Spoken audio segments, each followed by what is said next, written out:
Một người đàn ông ăn xin đứng trước cổng nhà, áo quần rách bươm, chân đi đất, mặt hộc hác vì đói và vì đường xa. Người phụ nữ mở cửa chỉ mất 1 giây để nhận ra ông là ai. Bà đừng sững lại, tay vẫn nắm cánh cổng. Đó là người chồng cũ, người từng đánh bà rồi khiến bà bỏ nhà ra đi năm nào. Người chồng mới của bà hôm ấy không có nhà, chỉ còn bà một mình. Với người đàn ông từng làm mình đau khổ nhất, bà phải làm gì với ông? Xua đi hay giữ lại? Câu chuyện này là một trong những câu chuyện quen thuộc nhất với người Việt. Sự tích Táo Quân, 3 vị thần bếp mà mỗi năm đúng ngày 23 tháng Chấp, hầu như mọi gia đình đều làm lễ tiến về trời. Nhưng phần lớn người ta chỉ nhớ câu chuyện như một giải thoại vui, hơi buồn cười. Một bà vợ có 2 ông chồng, một đám cháy, rồi 3 người biến thành thần bếp, gửi cá chép lên trời mỗi năm để báo cáo Ngọc Hoàng. Nếu chỉ dừng ở đó, đây sẽ là một chuyện cổ tích bình thường, kể cho vui rồi quên. Câu hỏi thật sự không phải là 3 người đã biến thành thần như thế nào. Câu hỏi thật sự là tại sao người Việt lại chọn đúng câu chuyện này. Một câu chuyện về giấu giếm, về một quyết định phải đưa ra trong một khoảnh khắc để đặt vào trung tâm của phong tục quan trọng bậc nhất mỗi dịp cuối năm. Câu chuyện bắt đầu bình lặng hơn nhiều so với cái kết của nó. Thị Nhi và Trong Cao là vợ chồng, sống với nhau đã lâu mà không có con. Ở một gia đình nông thôn ngày xưa, việc không con cái không chỉ là chuyện riêng tư giữa hai người, nó là gánh nặng treo trên đầu cả nhà, là điều hàng xóm dòm ngó, là thứ khiến người ta dần mất kiên nhẫn với chính người mình từng thương. Trong Cao trở nên cáu gắt hơn theo từng mùa. Rồi một hôm, trong một cơn giận không kìm được, ông đánh vỡ. Thị Nhi không nói gì thêm. Bà thử vài thứ rời khỏi ngôi nhà đó và không quay lại. Bà đi đến một vùng đất khác, nơi không ai biết chuyện cũ của mình. Ở đó bà gặp Phạm Lăng. Hai người thương nhau rồi thành vợ chồng. Không ai trách bà cả. Bà đã bị đánh, đã bị đẩy ra khỏi chính ngôi nhà của mình, và phải mất nhiều năm mới dừng lại được một cuộc sống mới, yên ổn hơn, tử tế hơn, tự hại bàn tay trắng. Một cuộc sống bà không có lý do gì để đánh đổi. Còn Trong Cao, sau khi cơn giận qua đi chỉ còn lại sự hối hận. Ông nhận ra phần lỗi của mình và bắt đầu lên đường đi tìm vợ. Nhưng ông đi mà không biết tìm ở đâu, không có địa chỉ, không có tin tức, chỉ có một cái tên và niềm tin rằng nếu đi đủ xa, ông sẽ gặp lại bà. Ông hỏi thăm ở từng chỗ, từng bến đò, từng ngôi làng đi qua, và mỗi lần nhận được cái lắc đầu, ông lại đi tiếp một chặng nữa. Tiền bạc mang theo cần dẫn theo từng chặng đường. Ông bán giận những gì còn giữ được. Trước là vật dụng mang theo, sau là chính đôi dép dưới chân. Rồi đến một lúc không còn gì để bán, không còn gì để ăn. Người đàn ông từng có một mái nhà, một người vợ, giờ đi ăn xin dọc những con đường mà ông không biết sẽ dẫn mình về đâu, chỉ biết rằng quay đầu lại cũng chẳng còn gì để quay về. Rồi bằng một sự trùng hợp mà chính ông cũng không lường trước, con đường ăn xin của ông dẫn đến đúng cánh cổng một ngôi nhà của Phạm Lăng, nơi người vợ cũ của ông đang sống. Ông không hề biết điều đó khi bước tới gõ cổng. Ông chỉ đang xin một bữa ăn như đã xin ở hàng chục cánh cổng khác trước đó. Hôm đó Phạm Lăng không có nhà. Thị Nhi ra mở cổng, theo thói quen bà vẫn làm với bất cứ người ăn xin nào ghé qua. Và trong khoảnh khắc bà nhìn thấy khuôn mặt hốc hác dưới lớp áo rách ấy, bà nhận ra ông ngay lập tức. Bà có thể xua ông đi, coi như không quen biết, đóng cổng lại và giữ nguyên cuộc sống mình đã dừng lại. Và để người chồng cũ, người từng làm mình đau nhưng cũng là người đã lặn lội tìm mình suốt bao năm đến kiệt sức tiếp tục lang thang, có thể chết đói dọc đường mà không ai hay biết. Hoặc bà có thể giữ ông lại, cho ông ăn, giúp ông một bữa no. Nhưng làm vậy nghĩa là phải giấu chồng mới. Và nếu chuyện vỡ lo, đó là thứ có thể phá vỡ chính cuộc hôn nhân bà đang có, biển bà từ một người vợ đứng đắn thành một người đàn bà giấu chồng cũ trong nhà chồng sau. Không có lựa chọn nào an toàn cho bà, Thi Nhi đứng ở cổng một lúc lâu, rồi quyết định giữ ông lại. Bà mời ông vào bếp nấu cho ông một bữa ăn tử tế. Nhưng cứ mỗi tiếng động ngoài ngõ, bà lại giật mình nhìn ra, sợ Phạm Lăng về sớm và bắt gặp một người đàn ông lạ mắt ngồi trong nhà mình. Để yên tâm hơn, bà dần Trong Cao ra đồng rơm sau vườn, bảo ông nằm nghỉ tầm ở đó, định bụng sẽ tính tiếp khi chồng mới đã hiểu rõ đầu đuôi. Bà không biết một điều, buổi chiều hôm đó Phạm Lăng có việc phải làm, một việc ông vẫn làm đều đặn mỗi mùa cũ. Đột rơm cũng lấy chở để bón ruộng. Ông không hề biết vợ mình vừa cho một người ăn xin chú tăm. Ông chỉ nhìn thấy một đống rơm khô đã để lâu ngoài sân, đúng thứ ông cần đốt và làm đúng việc ông vẫn làm hàng năm, không mảy may nghĩ ngợi.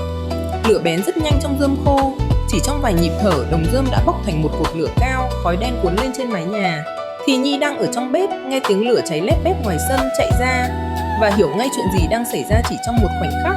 Không kịp gọi ai, không kịp nghĩ đến việc mình sẽ giải thích thế nào với Phạm Lăng khi ông trở về, bà lao thẳng vào đám lửa để cứu Trọng Cao. Phạm Lăng từ ngoài đồng chạy về đúng lúc đó, nhìn thấy vợ mình lao vào biển lửa mà không hiểu vì sao, chỉ biết đó là vợ mình đang cháy. Và ông không còn một giây nào để hỏi lý do.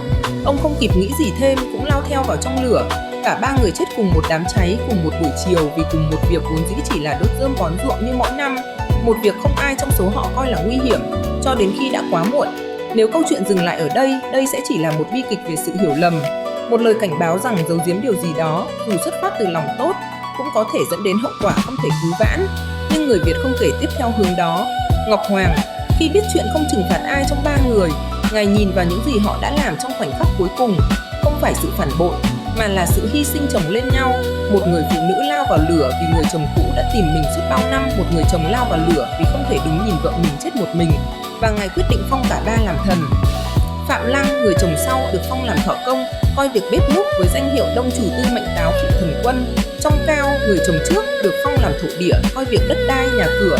Thị Nhi được phong làm thổ kỳ, coi việc trọ búa.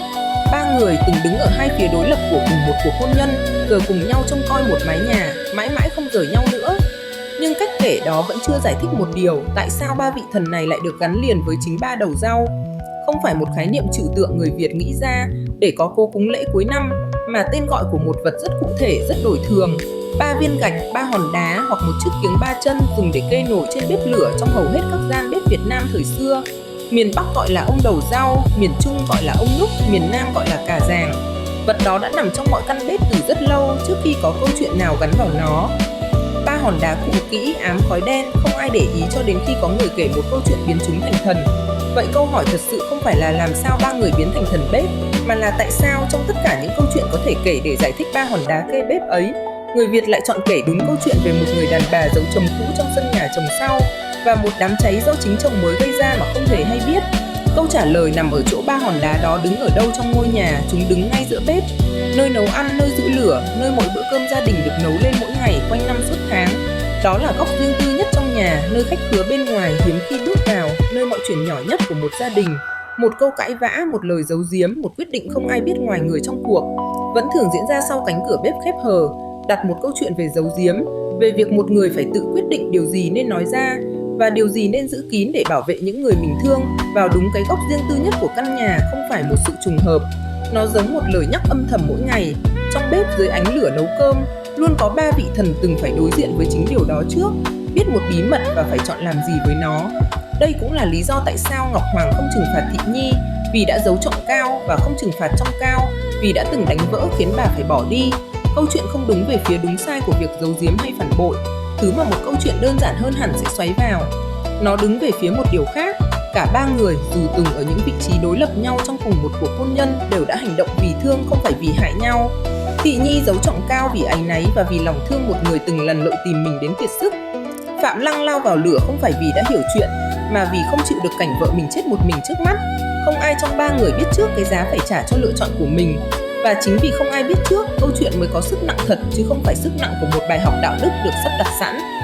Mỗi năm, đến ngày 23 tháng Chất, các gia đình Việt vẫn làm lễ tiễn táo quân về trời. Ở miền Bắc, người ta thường tha một con cá chép sống vào chậu nước đất trên bàn thờ. Cúng xong thì mang ra sông hay ảo gần nhà để phóng sinh, để táo quân cười cá chép lên trời báo cáo Ngọc Hoàng chuyện tốt xấu của gia đình trong năm qua. Ở miền Trung, người ta thấy bằng một con ngựa giấy có đủ yên cương. Ở miền Nam, đơn giản hơn, chỉ cần vài bộ lễ vật giấy tượng trưng. Con cá chép hóa rộng bay lên trời không chỉ là phương tiện di chuyển, nó mang một lớp ý nghĩa cũ hơn cả câu chuyện táo quân, gắn với sự kiên trì vượt khó để đời đời, giống hệt hành trình một người ăn xin lê bước qua bảo vùng đất chỉ để tìm lại một cánh cổng quen. Nhưng phần cốt lõi của phong tục vẫn là điều đã có từ đầu. 3 vị thần đứng canh giữ chính nơi mà một bí mật gia đình từng được giữ kín, rồi bị lửa phơi bày, rồi được tha thứ hoàn toàn. Tín ngưỡng thờ thỏ công vốn có gốc từ đạo giáo Trung Hoa, nhưng khi vào Việt Nam, người Việt không giữ nguyên hình dạng 3 vị thần đất trừu tượng ấy. Họ viết lại thành một câu chuyện hai ông một bà, gắn liền với chính cánh cổng Thị Nhi từng đứng, chính động rơm bà giấu. Trong Cao, chính 3 hòn đá kê bếp có thật trong nhà mình, chứ không phải một khái niệm tôn giáo xa lạ chỉ để thợ cho có lẽ. Một tín ngưỡng vậy mượn được biến thành một câu chuyện của riêng người Việt, kể về một lựa chọn rất con người, rất gần với bất cứ ai từng phải giữ kín một điều gì đó để bảo vệ người mình thương và chấp nhận rủi ro đi kèm với sự im lặng đó. Vậy Thị Nhi đã chọn giữ trong Cao lại, và chính lựa chọn đó, chứ không phải đám cháy sau đó, mới là thứ khiến câu chuyện này còn được kể lại suốt hàng trăm năm sau. Một quyết định nhỏ đưa ra trong vài giây đứng trước cổng giữa hai điều đều không an toàn đã trở thành lý do vì sao dàn bếp của mỗi nhà người Việt luôn có 3 vị thần âm thầm trông coi, và vì sao mỗi năm người ta vẫn thả một con cá chép ra sông để tiễn các ngài lên trời. Ngày nay bếp ga và bếp điện đã thay thế gần hết những chiếc kiềng 3 chân ngoài đồi thực. Nhiều người trẻ lớn lên trong những căn bếp chưa từng nhìn thấy một đống chở hay một hòn đá cây nổi thật sự. chỉ biết Táo Quân qua vài câu chuyện kể lại vào cuối năm. Nhưng trên bàn thờ nhỏ đất trong góc bếp của nhiều gia đình, nén hương vẫn được thắp lên đều đặn mỗi tháng. Cho ba người mà rất lâu về trước, đứng trước một cánh cổng, một đống rơm, một đám lửa. Có lẽ không ai trong họ nghĩ mình đang làm điều gì đó sẽ được nhắc tới mãi về sau. Cảm ơn bạn đã xem. Là Thị Nhi, bạn sẽ giấu ông ấy hay xua đi?